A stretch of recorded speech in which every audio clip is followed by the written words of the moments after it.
Hello everyone, আসসালামু আলাইকুম। সবার কি অবস্থা, কেমন আছেন? আই হোপ সবাই অনেক বেশি ভালো আছেন।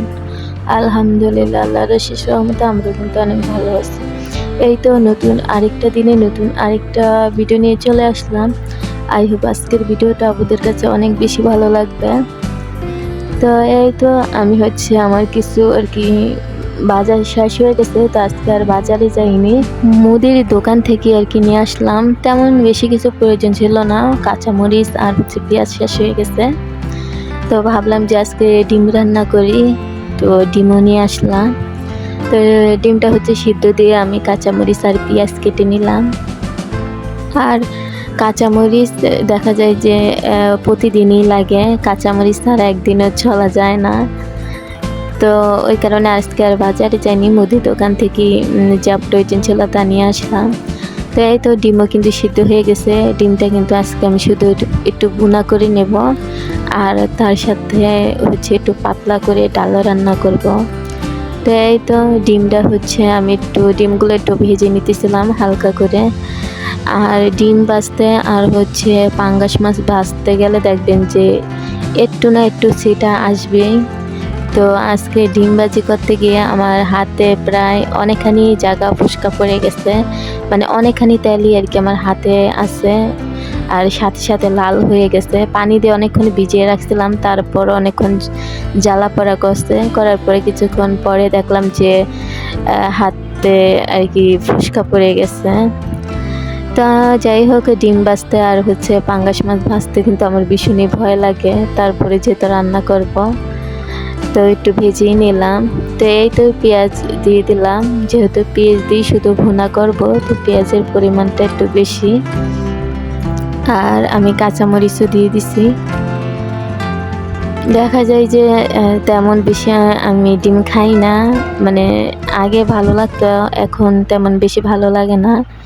সময়ের সাথে সাথে ওই যে বলে না, রুচি পরিবর্তন হয়। আগে কিন্তু ডিম ভাজি হলে পেট ভরে ভাত খেতে পারতাম, কিন্তু এখন না কেন জানি ডিম ভাজি আমার কাছে একেবারে ভালোই লাগে না।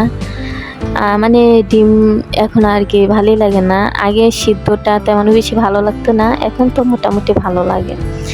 আর আগে ভাজি ডিমটা খুবই ভালো লাগতো, ওই একটা ডিম ভাজি দিয়ে পেট ভরে ভাত খেতে পারতাম, কিন্তু এখন আর ডিম ভাজি আমার কাছে তেমন বেশি ভালো লাগে না। তো যাই হোক, আমি কিন্তু সব মশলা একটু একটু করে দিয়ে দিচ্ছি। হালকা মশলা দিয়ে ডিমটা একটু ভুনা করে নেব, আর সাথে থাকবে একটু পাতলা ডাল। দেখা যায় যে ভাজি ভর্তা বা শাকের সাথে একটু ডাল হলে ভালো হয় বেশি।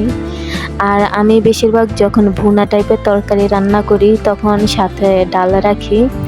দেখা যায় যে শেষ পাতে একটু ডাল দিয়ে খেতে কিন্তু বেশি ভালো লাগে।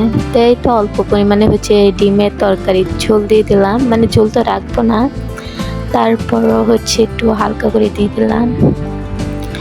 যেহেতু সিজন পরিবর্তন হইতেছে, তো দেখা যায় যে ঠান্ডা জ্বর লেগে আছে, মানে সবার ঘরে ঘরে। তো আমার গলাটা অনেকটা বসে গেছে ঠান্ডায়, আমার মেয়েটারও ঠান্ডা আর কি, বুকে কফ জমছে। যেহেতু যখন ঘুমায় তখন আর কোনো খাতা আর কি নেয় না।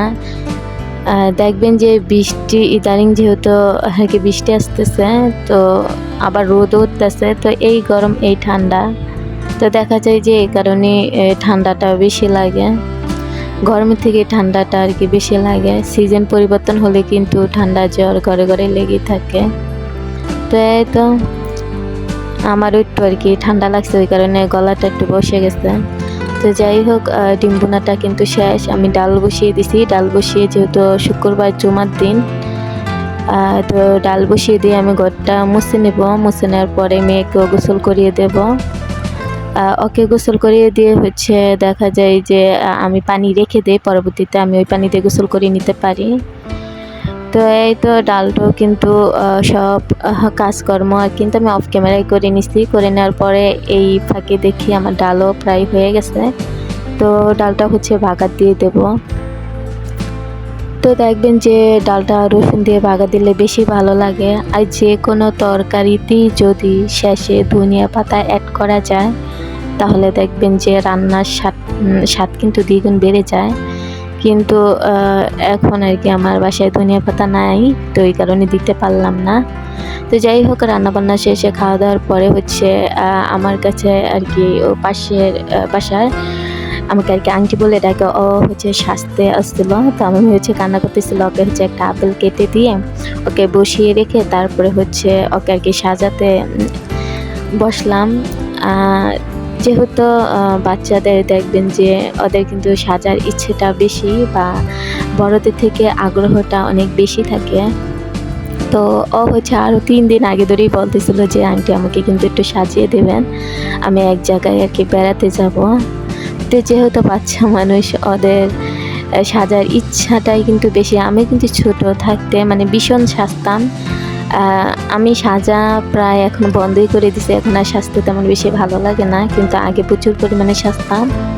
তো যাই হোক, ওকে হচ্ছে একটু হালকা করে মেকআপ করে দিতেছিলাম, যেহেতু বাচ্চা মানুষ অত ভারী মেকআপ করাও ঠিক হবে না। তো এই তো, যে আপুরা দেখতে দেখতে ভিডিওর এই পর্যন্ত চলে আসছেন, ওই আপুদেরকে জানাই অসংখ্য অসংখ্য ধন্যবাদ। আর অবশ্যই ভিডিওটা কেমন হয়েছে একটা কমেন্ট করে জানাবেন। আপনার একটা মূল্যবান কমেন্টই পারে আমাকে আরেকটা নতুন ভিডিও বানাতে অনেকটা উৎসাহিত করতে। তো যাই হোক, আজকের মতো ভিডিওটা এই পর্যন্তই। নতুন কোনো ভিডিওতে দেখা হবে। আল্লাহ হাফিজ।